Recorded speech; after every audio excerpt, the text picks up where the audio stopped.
na misa ngayon ay kasalukuyang naka-livestream sa Facebook page ng ating parokya, San Lorenzo Ruiz, Parish, Quezon City. Ang lahat ay pinapaalalahan ng manamit na naaangkop at aktibo at magalang na makilahok sa ating pagdiriwang. Tawag sa ikakasal.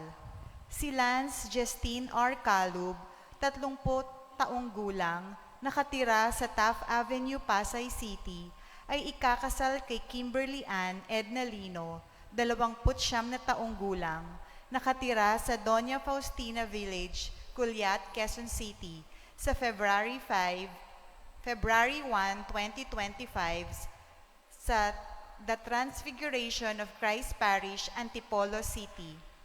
Si Hiner Francisco Royo, 31 taong gulang, nakatira sa Purok 2, Culiat, Quezon City, ay ikakasal kay Kelly Lea H. Teves, 28 taong gulang, nakatira sa Purok 2, Culiat, Quezon City, sa January 30, 2025, San Lorenzo Ruiz, Parish, Culiat, Quezon City. Si Raven John S. Legaspi, 27 taong gulang, nakatira sa UP Professors Village, Culiat, Quezon City, ay ikakasal kay Celine Jane Quinto, 27 taong gulang, nakatira sa Marikina City, sa May 3, 2025, St. John Bosco Parish, Makati City.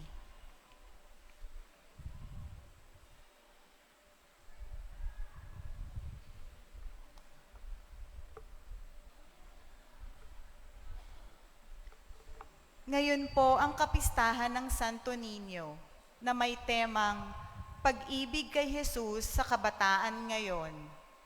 Ipinagdiriwang natin ngayon ang kapistahan ng Santo Niño na totoong malapit sa puso ng maraming Katolikong Pilipino. Ang ganitong taunang pagdiriwang ay nagsimula noong bago-bago pa lamang naging Kristiyano ang ating bansa. At patuloy pa rin may kahalagan ito sa buhay natin ngayon. Sa isang natatanging paraan, pinagtutuunan natin ng pansin ang kabataan, ang kanilang mga problema at ang kanilang puno ng pag-asang mga pangarap sa buhay.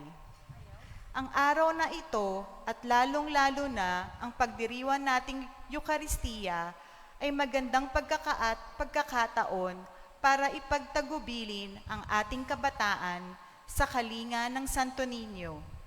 Palibhasa, bahagi siya ng ating kasaysayan at buhay. Tiyak na iingatan niya sila at tuturuan din niya tayo ng wastong paggabay sa kanila.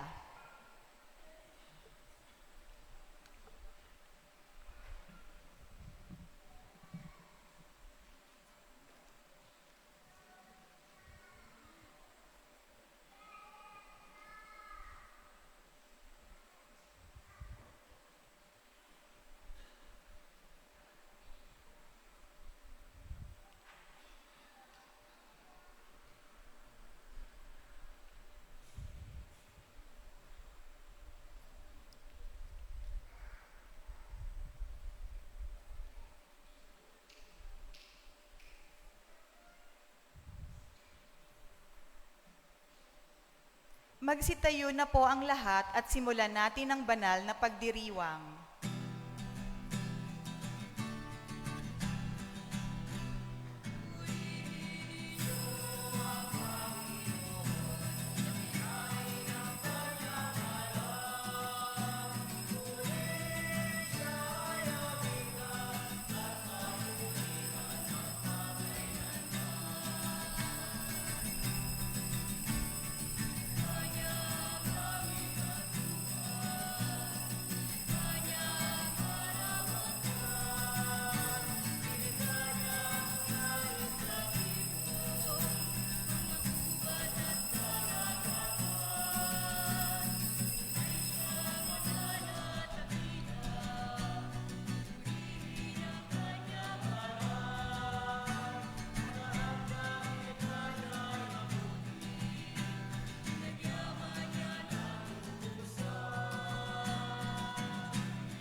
Sa ngalan ng Ama at ng Anak at ng Espiritu Santo, Amen.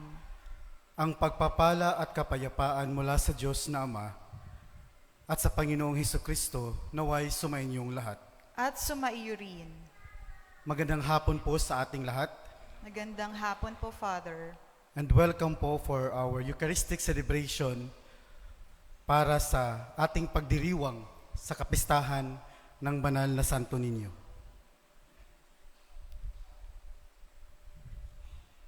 Sa banal na misang ito, ating ipanalangin ang special intention ni na Josalintan, Princess Johairatan, Ophelia Tan and family, Uloodin Lukman, Beth Panahon, for the healing of Leching Fob Ann Virata, Amado Kii, Francis Jane Salamia, and for the eternal repose of Ricarte Ventosa, Fernando Pronce, Maria Kathleen Conanan, and for all the souls in purgatory. Mga kapatid, tinipon tayo bilang mga kaanib ng angkan ng Diyos, kaya dumulog tayo sa maawaing Panginoong nagpapatawad ng lubos.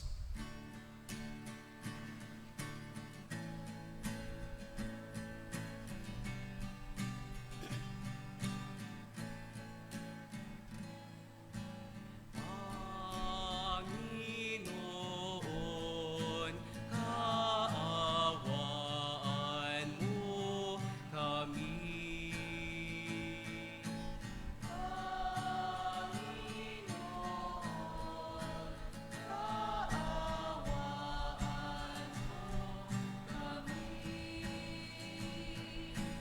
Kristo,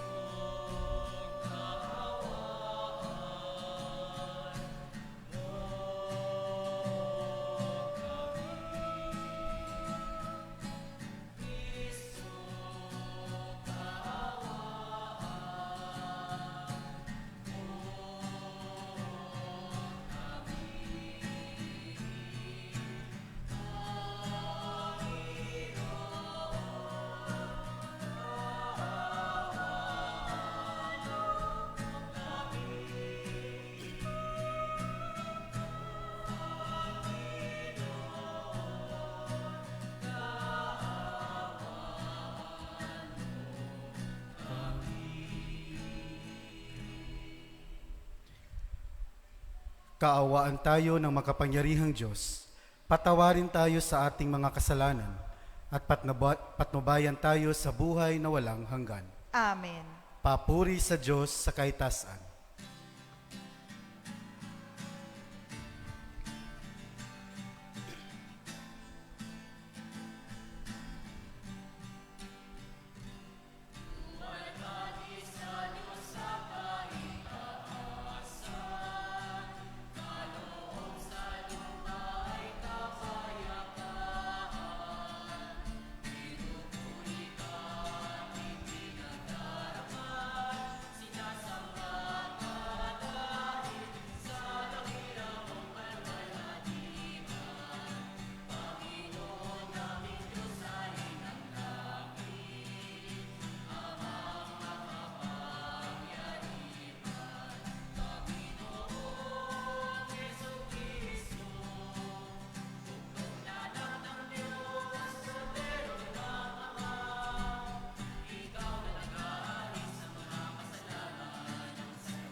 Manalangin tayo. Ama naming makapangyarihan, ang iyong anak na Diyos na totoo ay naging sanggol noong siya ay naging tao namang totoo. Maging amin nawang panata ang pagsunod sa kanyang kapakumbabaan sa pagdiriwang namin sa kanyang pakikiisa sa mga nasa abang katayuan upang kami mapabilang sa iyong pinaghaharian sa pamamagitan niya kasama ng Espiritu Santo magpa sa walang hanggan. Amen. Ang maririnig nating pagpapahayag ay isang propesiya tungkol kay Jesus, ang Mesiyas na naghahatid ng liwanag ng pag-ibig ng Diyos sa mundong pinadilim ng pagkakasala. Pagbasa mula sa aklat ni Propeta Isaías.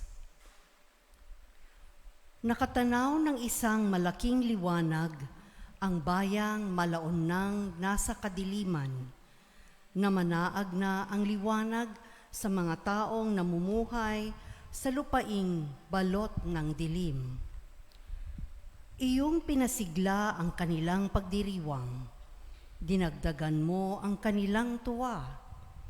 Tulad ng mga tao sa panahon ng anihan, tulad ng mga taong naghahati ng nasamsam na kayamanan.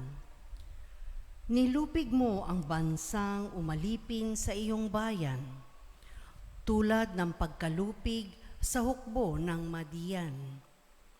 Binali mo ang panghambalos ng mga tagapagpahirap sa kanila, sapagkat ang panyapak ng mga mandirigma, ang lahat ng kasuutang tigmak sa dugo ay susunugin.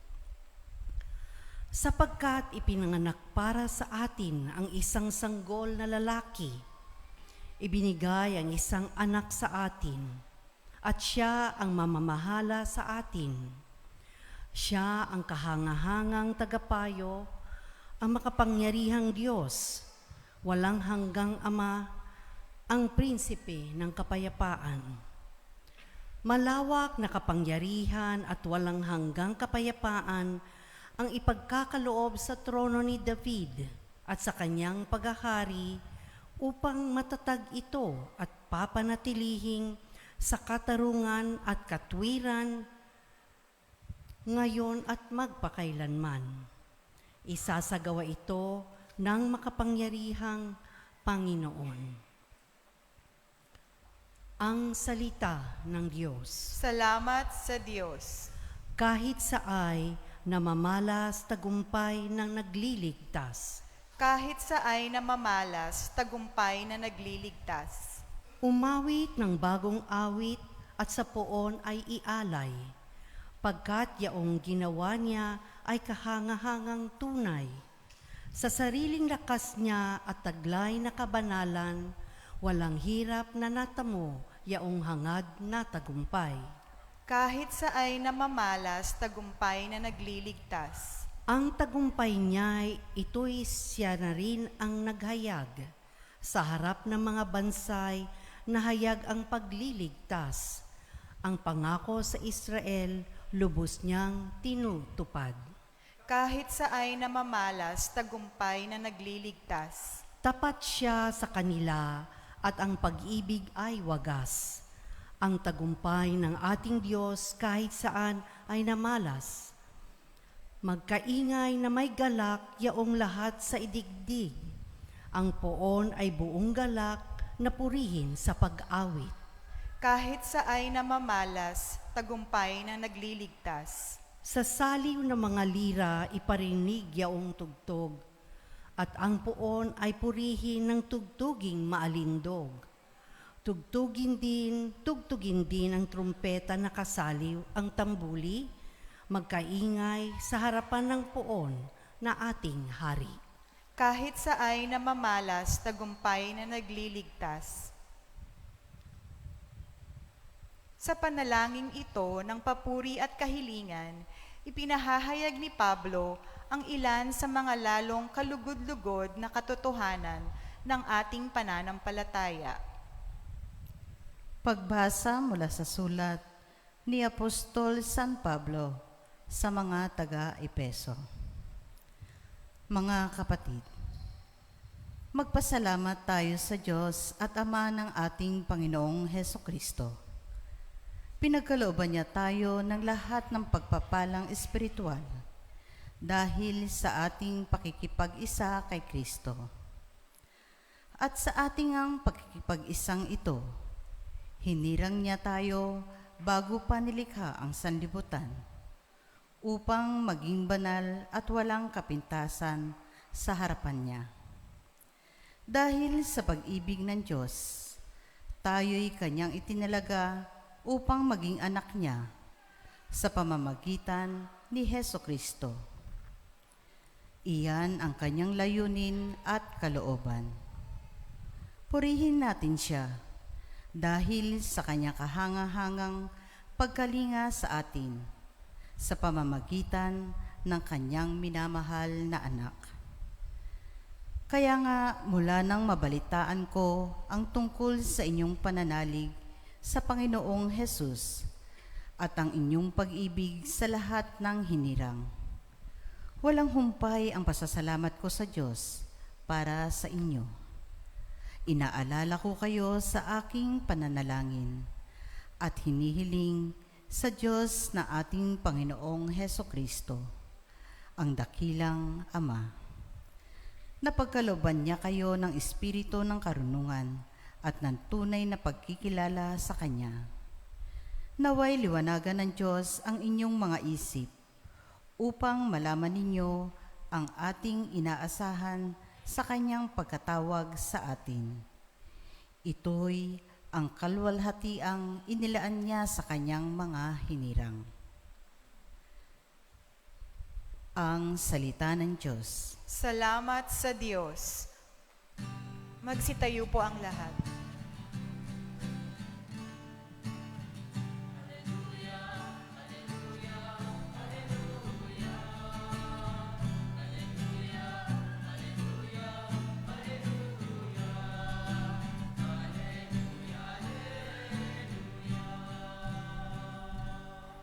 Naging tao ang salita upang tanang maniwala ay kanyang gawing dakila.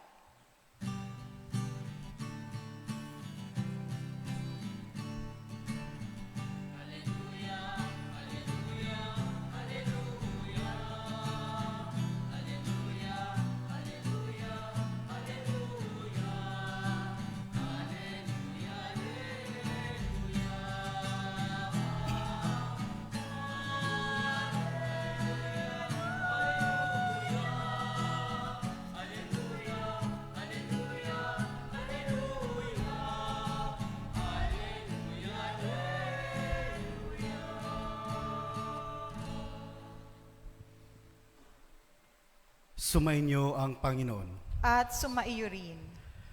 Ang mabuting balita ng Panginoon ayon kay San Lucas. Papuri sa iyo, Panginoon.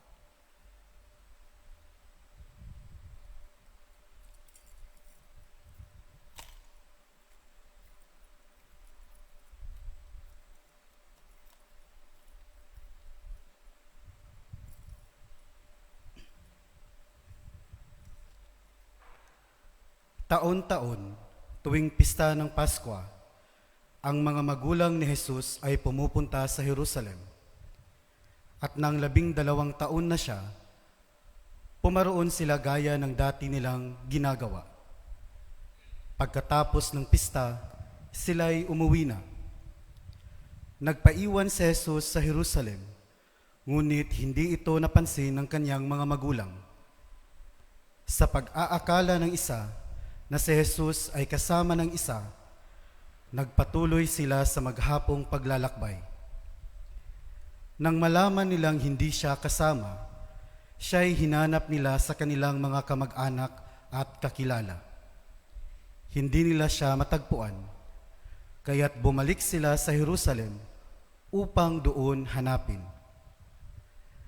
At nang 3 araw, natagpuan nila si Jesus sa loob ng templo, nakaupong kasama ng mga guro. Nakikinig siya sa kanila at nagtatanong. At ang lahat ng nakarinig sa kanya ay namamangha sa kanyang katalinuhan.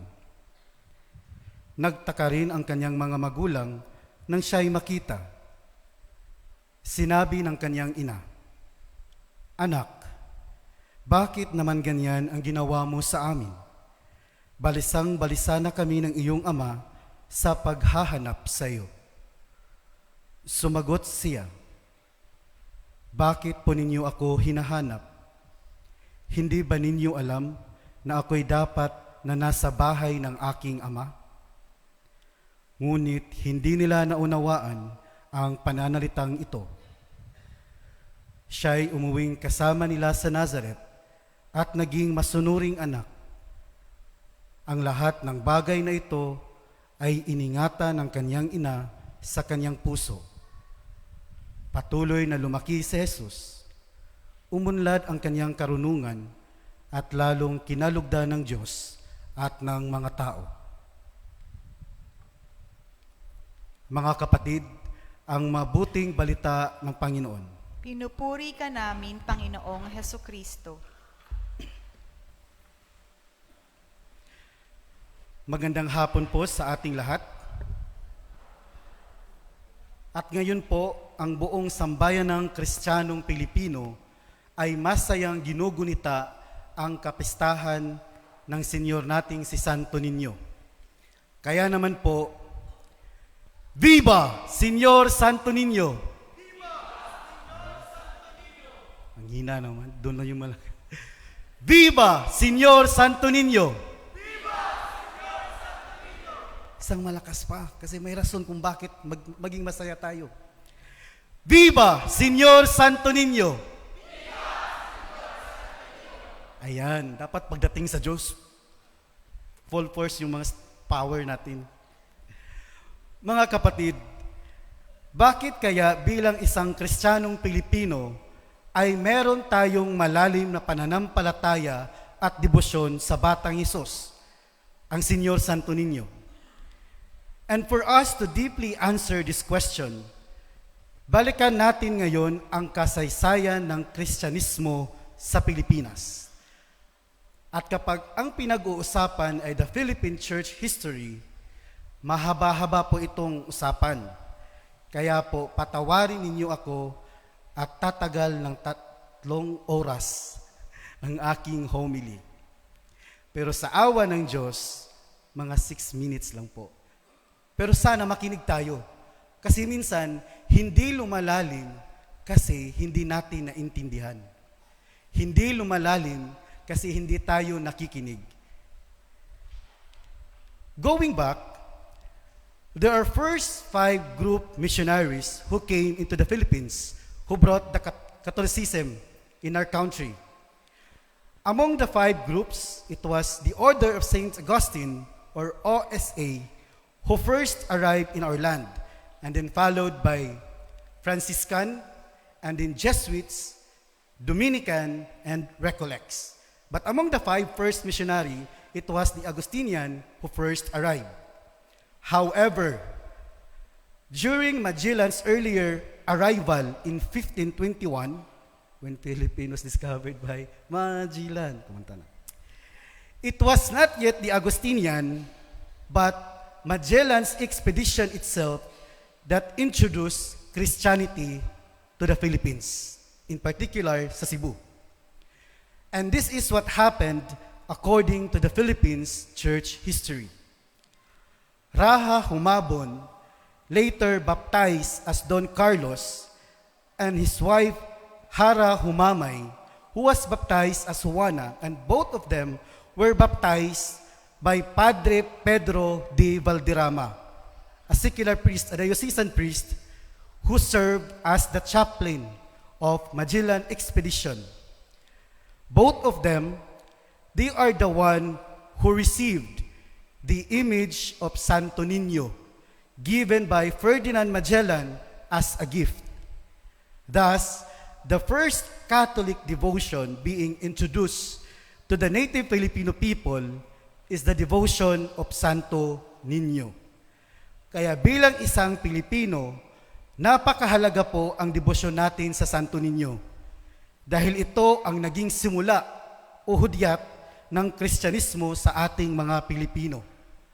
The Santo Niño served as the cradle of our Christian faith. But when Magellan died, the Spaniards left the Philippines. At dahil dito, ang pananampalatayang kanilang tinanggap centered on the devotion of the Santo Niño ay hindi na-preserved at first and has no chance to grow dahil walang nag-follow up for deeper faith formation and to give them proper instructions. Thus, at first, the faith of the Filipino dies. Namatay ang pananampalataya dahil hindi ito naalagaan. At ang kaisa-isang natira ay ang imahe ng Santo Niño. The Santo Niño is the only remnant of faith na natira sa Pilipinas for many years from 1521 to 1565 rather. Now, in 1565, when Legazpi, ngayon ko lang na-realize, baka pamilya to ni Kuya Ray at Ate Jerwin Legazpi.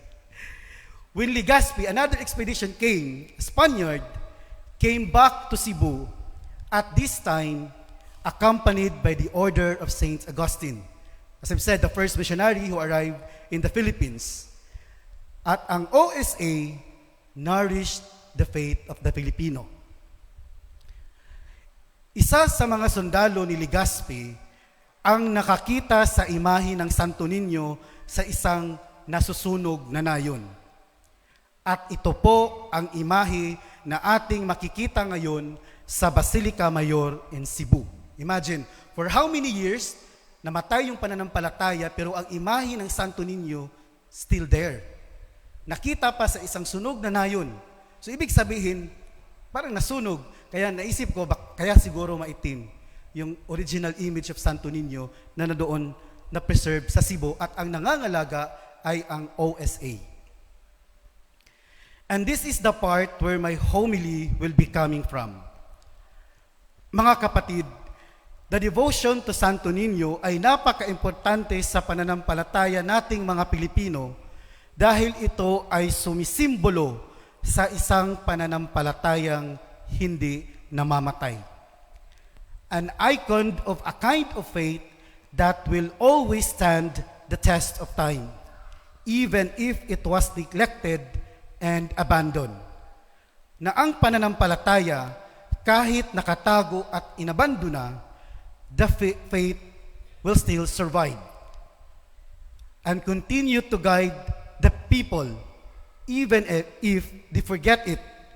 Dahil higit sa lahat, faith is above all a grace of God. It is a gift given to us from God freely. Na wala man, pero hindi ito maglalaho kailanman. Kaya ganito kalakas at katibay ang Kristyanismo sa ating mga Pilipino. The challenge for us now is knowing where to go when our faith seems lost. In our gospel today, nag-alala si Maria at Jose dahil hindi nila mahanap si Jesus. But actually, hindi si Jesus ang hindi nila mahanap, kundi ang mga sarili nila.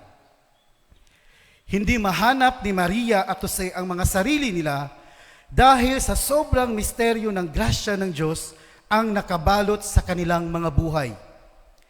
That is why Jesus has to bring them back to their purpose ng kanyang sinabi, "Bakit po ninyo ako hinahanap? Hindi ba ninyo alam na ako'y dapat nasa bahay ng aking ama?" Jesus had to remind Mary and Joseph sa malaking grasya na nakabalot sa kanila.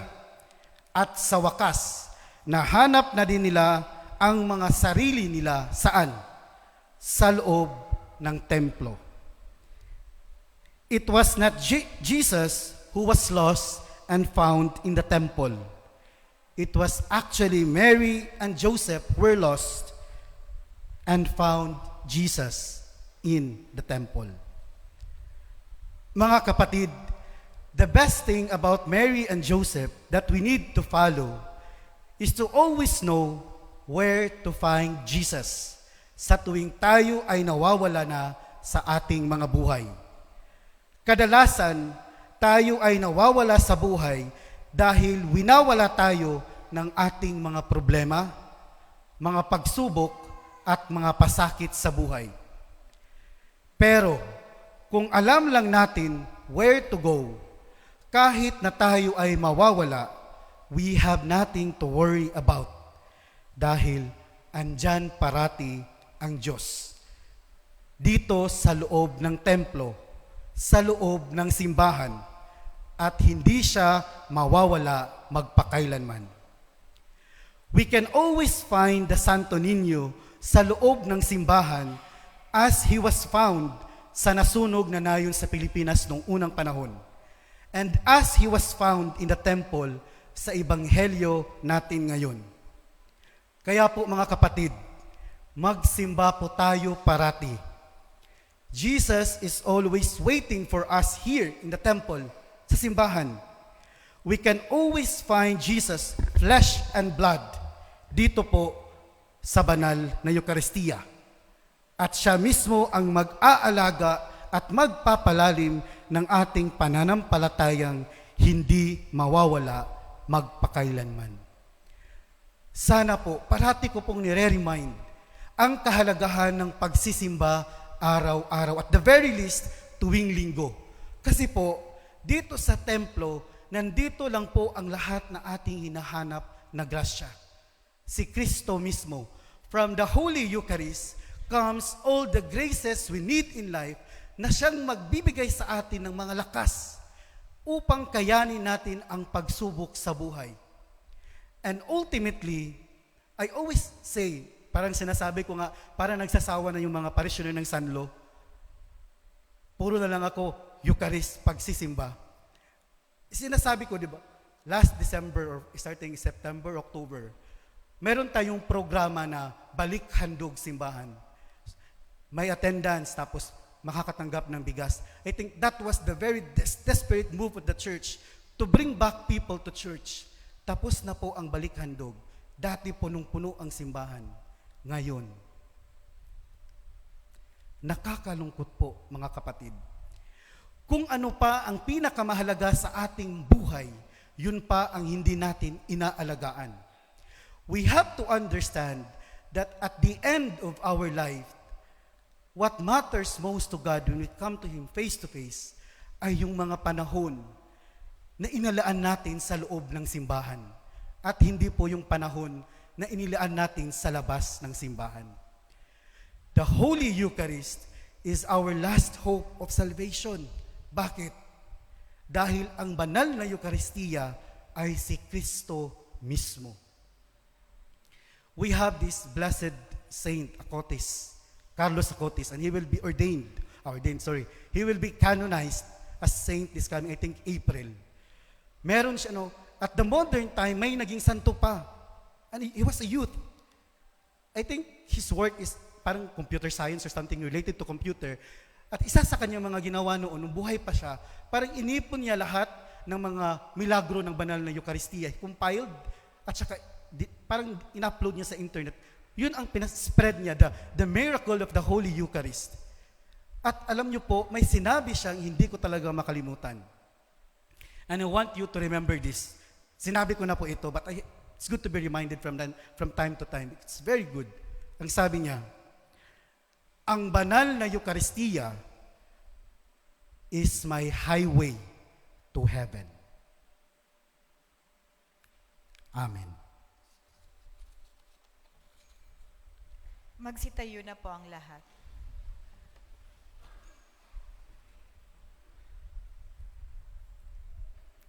Sumasampalataya ako sa Diyos amang makapangyarihan sa lahat, na may gawa ng langit at lupa. Sumasampalataya ako kay Hesukristo, iisang anak ng Diyos, Panginoon nating lahat. Nagkatawang tao siya, lalang ng Espiritu Santo, ipinanganak ni Santa Mariang Birhen, pinagpakasakit ni Poncio Pilato, ipinako sa krus sa matay inilibing, nanaog sa kinaroroonan ng mga yumao, nang may ikatlong araw na buhay na mag-uli, umakyat sa langit, naluluklok sa kanan ng Diyos amang makapangyarihan sa lahat, Doon magmumulang paririto at huhukom sa nangabubuhay at nangamatay na tao. Sumasampalataya naman ako sa Diyos Espiritu Santo, sa banal na simbahang katolika, sa kasamahan ng mga banal, sa kapatawaran ng mga kasalanan, sa pagkabuhay na muli ng nangamatay na tao, at sa buhay na walang hanggan. Amen. Mga kapatid, sa pagpaparangal natin ngayon sa Santo Ninyong Huwaran ng Kabataan, pagtuunan natin ang ating kabataan at ipinalangin ang lahat ng kanilang pangangailangan. Ang ating itutugon, Panginoon, dinggin mo kami. Panginoon, dinggin mo kami.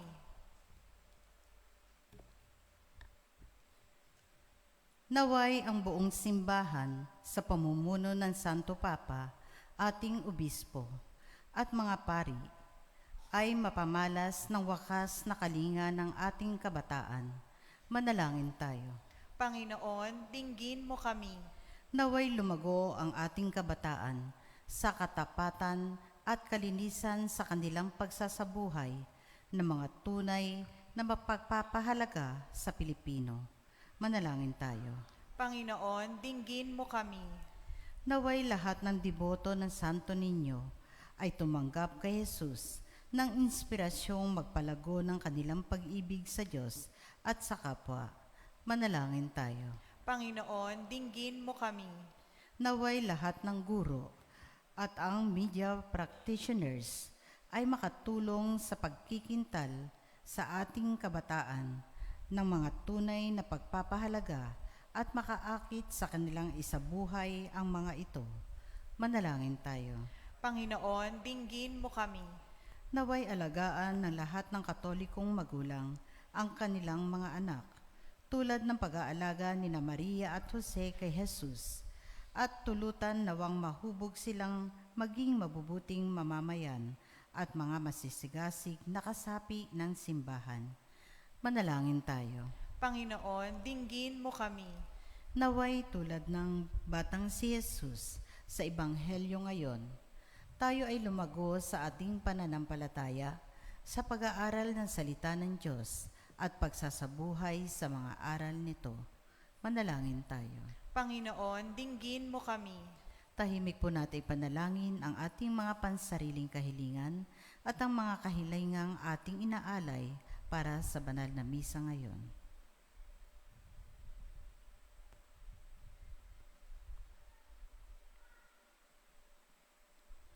Manalangin tayo. Panginoon, dinggin mo kami.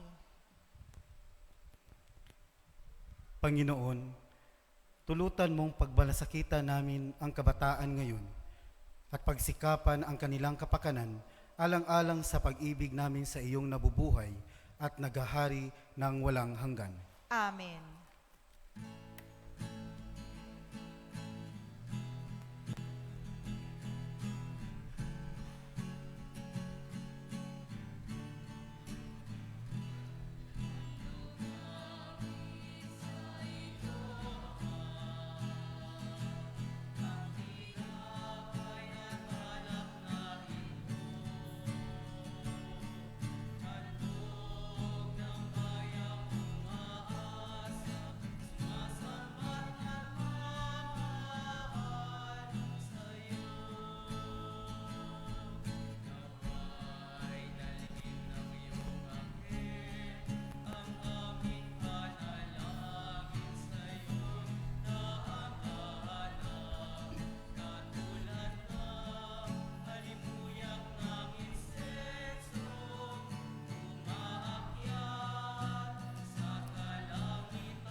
Manalangin kayo mga kapatid, upang ang paghahain natin ay kalugdan ng Diyos amang makapangyarihan. Tanggapin nawa ng Panginoong itong paghahain sa iyong mga kamay, sa kapurihan niya at karangalan, sa ating kapakinabangan at sa buong sambayanan niyang banal. Ama naming lumikha, sa pagdiriwang namin sa kapistahan ng banal na sanggol, paunlakan mo ang aming pagdulong upang ganapin ang kanyang paghahain at ang kinamtam niyang kapatawaran ay pakinabangan namin sa pamamagitan niya kasama ng Espiritu Santo magpa sa walang hanggan. Amen. Sumainyo ang Panginoon. At sumaiyo rin. Itaas sa Diyos ang iyong puso at diwa. Itinaas na namin sa Panginoon. Pasalamatan natin ang Panginoong ating Diyos. Marapat na siya ay pasalamatan. Ama naming makapangyarihan, tunay ngang marapat na ikaw ay aming pasalamatan sa pamamagitan ni Hesukristo na aming Panginoon. Ang anak mong di na naiiba sa amin ay siyang pumawi sa aming sa dilim. Kaya ngayon ikaw ang aming nababanaagan. Ang anak mong di naiiba sa iyo ay siyang iisa sa salita mo. Sa katauhan niya, ang iyong sarili aming nakikita. Sa pamamagitan niya, ang iyong pag-ibig ay kahali-halina, kahit ikaw ay lingid sa aming mga mata. Kaya't kaisa ng mga anghel na nagsisiawit ng papuri sa iyo, nang walang humpay sa kalangitan, kami nagbubunyi sa iyong kadakilaan.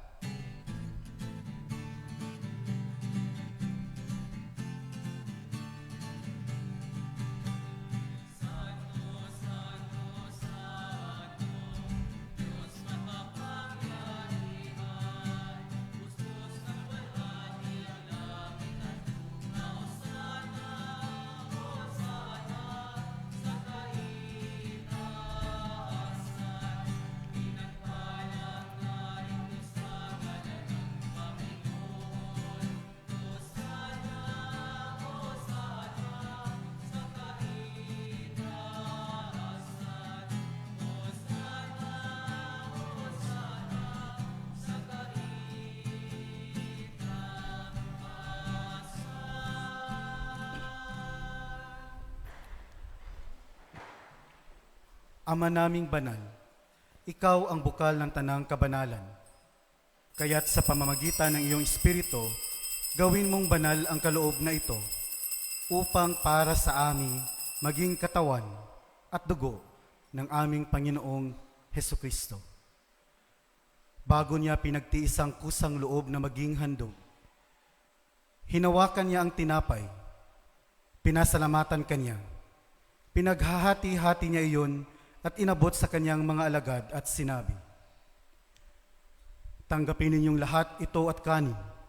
Ito ang aking katawan na ihahandog para sa inyo."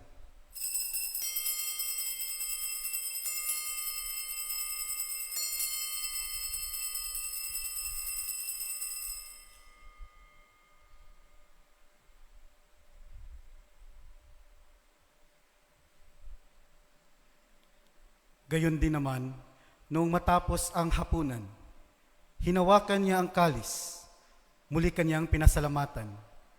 Iniabot niya ang kalis sa kanyang mga alagad at sinabi, "Tanggapin ninyong lahat ito at inumin. Ito ang kalis ng aking dugo, ng bago at walang hanggang tipan, ang aking dugo na ibubuhos para sa inyo at para sa lahat, sa ikapagpapatawad ng mga kasalanan. Gawin ninyo ito sa pag-alaala sa akin."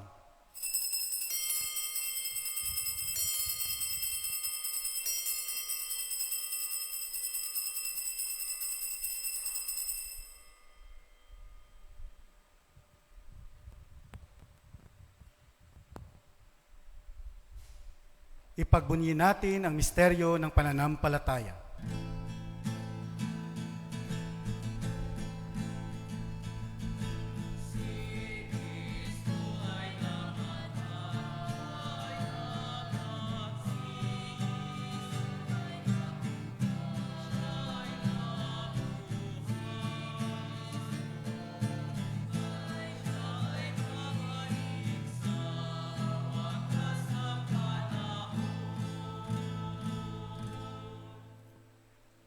Ama, Ginagawa namin ngayon ang pag-alaala sa pagkamatay at muling pagkabuhay ng iyong anak.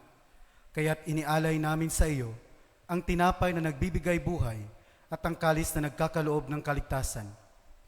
Kami nagpapasalamat dahil kami iyong minarapat na tumayo sa harap mo para maglingkod sa iyo. Isinasamo namin kaming magsasalo-salo sa katawan at dugo ni Kristo ay mabuklod sa pagkakaisa sa pamamagitan ng Espiritu Santo. Ama, lingapin mo ang iyong simbahang laganap sa buong daigdig. Puspusin mo kami sa pag-ibig, kaisa ni Francesco na aming Papa at ni Roberto na aming Obispo at ng Tanang Kaparian.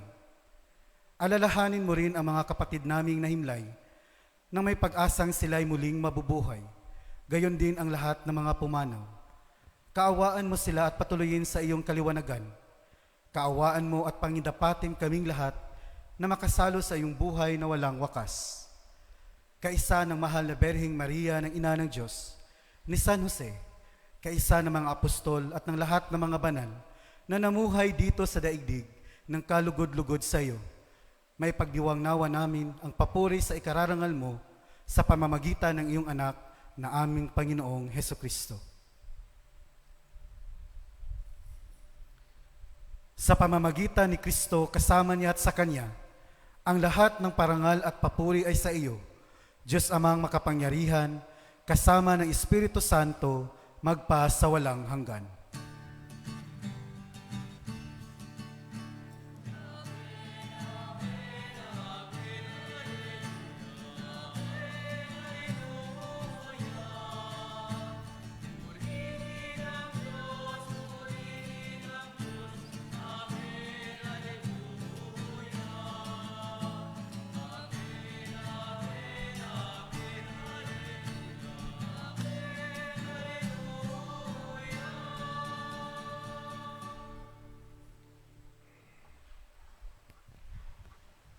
Sa tagubilin ng mga nakagagaling na utos sa turo ni Jesus na Panginoon natin at Diyos, ipahayag natin ang lakas loob.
Hinihiling namin kami iadya sa lahat ng masama, pagkalooban ng kapayapaan araw-araw, iligtas sa kasalanan at ilayo sa lahat ng kapahamakan, samantalang aming pinananabikan ang dakilang araw ng pagpapahayag ng tagapagligtas naming sa Hesukristo.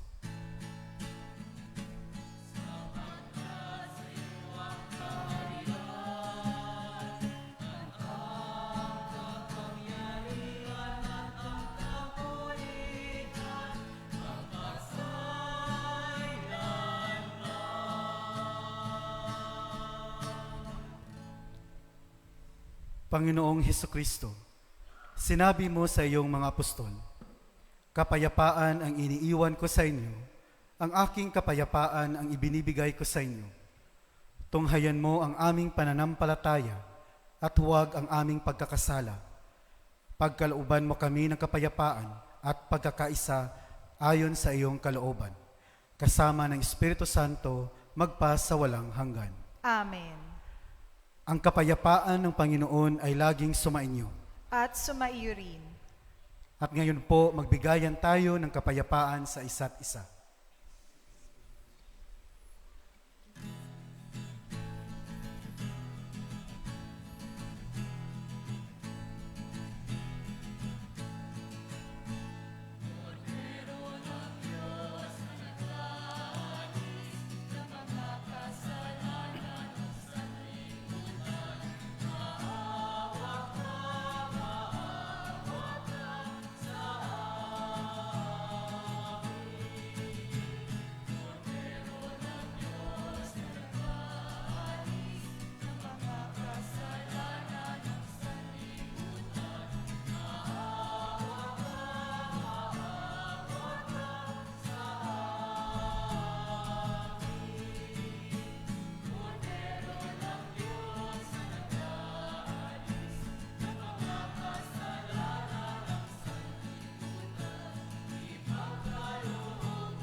Mga kapatid, ito ang kordero ng Diyos. Ito ang nag-aalis ng kasalanan sa sanlibutan. Mapalad ang mga inayahan sa kanyang piging. Panginoon, hindi ako karapat-dapat na magpatuloy sa iyo, ngunit sa isang salita mo lamang ay gagaling na ako.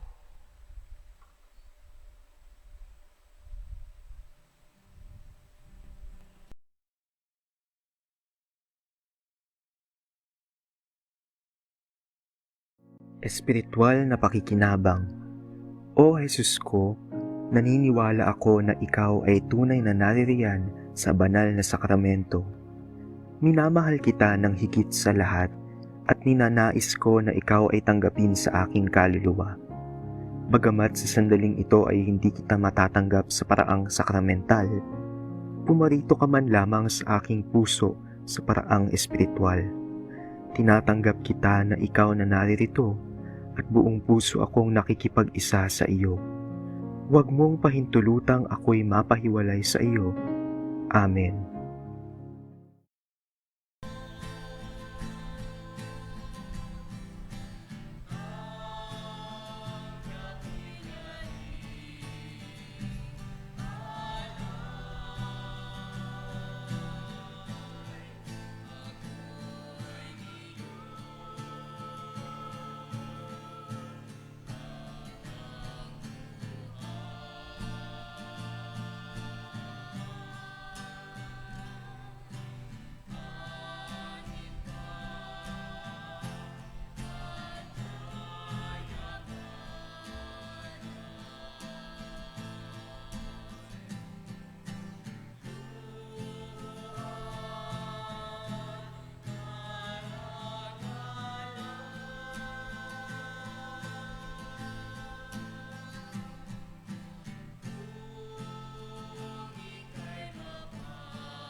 Magsitayo po ang lahat.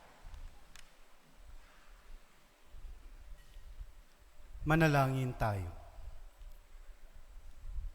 Ama naming mapagmahal, kaming pinapakinabang mo sa iyong piging na banal sa kapistahan ng iyong anak na isinilang ng mahal na Berhen, ay makapamuhay nawa bilang iyong kasambahay na umuunlad sa karunungan at sa pagiging kalugod-lugod sa iyo at sa kapwang tao. Sa pamamagitan ni Hesukristo, kasama ng Espiritu Santo, magpas sa walang hanggan. Amen. Inaanyayahan po ngayon ang lahat ng may sakit, senior citizens, at persons with disability or PWD sa ating blessing.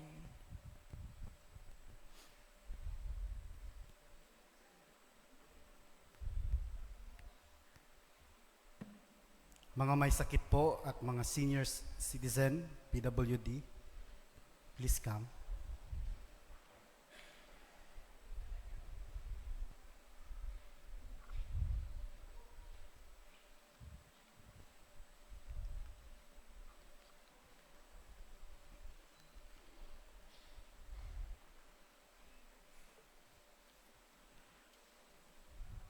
Let us pray. Loving Father, we lift up to you our sick and elderly brothers and sisters. We humbly ask for their healing and protection. Heal them of their ailments, and strengthen their bodies and their spirit, that they may overcome whatever keeps them from praising you and giving you thanks. We pray that they continue to be surrounded with companionship and love of family and friends. Grant them interest and joy in life, peace and serenity in their daily activities. Protect them from anyone who seek to exploit them or to deny them necessary care and assistance. Shower them with kindness and respect, and with the community gathered around them, make them feel a sense of belonging and caring. Bless them in their daily struggles and keep them strong in their faith and devotion to your Son, our Lord and divine healer. We ask this in the mighty name of Jesus, through the healing power of the Holy Spirit. Amen.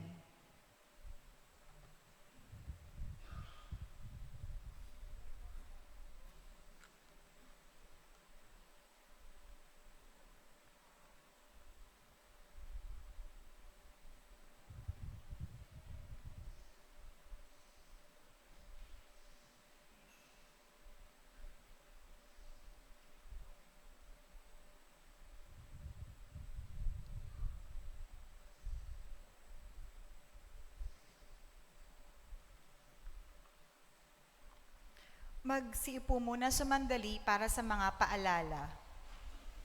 Una, ang pagbabasbas ng mga bata at imahe ng Santo Niño ay gaganapin matapos ang final blessing. Ikalawa, magkakaroon po tayo ng second collection para sa Kristong Hari Parish Church and Shrine of the Youth. Ikatlo, sa darating na linggo, January 26, ating ipagdiriwang ang National Bible Week. Kaugnay nito, sisimulan po ang Bible enthronement sa anticipated Mass sa Sabado, January 25. Maaari ninyong dalhin ang inyong mga Bible para mabasbasan sa lahat ng misa sa January 26, kasama na ang anticipated Mass. Ikaapat, sa February 1, Sabado ng alas 10 ng umaga, ay magkakaroon ng parents meeting para sa second batch ng First Communicants. Inaanyayahan po ang lahat na magpalista lamang po sa ating parish office. Ikalima, sa February 2, ating ipagdiriwang ang Feast of the Presentation of the Lord. Mayroon po tayong seremonya ng pagbabasbas ng kandila bago magsimula sa lahat ng misa. Mangyari lang po na magdala ng inyong mga kandila sa kaganapang ito. Ika-anim, sa February 3, ating ipagdiriwang ang Feast of Saint Blaise at magkakaroon po tayo ng Blessing of the Throat sa 6 a.m. Mass. At panghuli, ang ating music ministry ay inaanyayahan ng lahat na gustong sumali upang maglingkod sa Diyos sa pamamagitan ng musika. Kung ikaw ay mahilig kumanta o tumugtog ng instrumento, tulad ng gitara or piano, ito na ang iyong pagkakataon na gamitin ang iyong talento para sa Kanya. Sama-sama nating pagandahin at gawing mas makabuluhan ang bawat pagdiriwang sa pamamagitan ng ating tinig at tugtugin.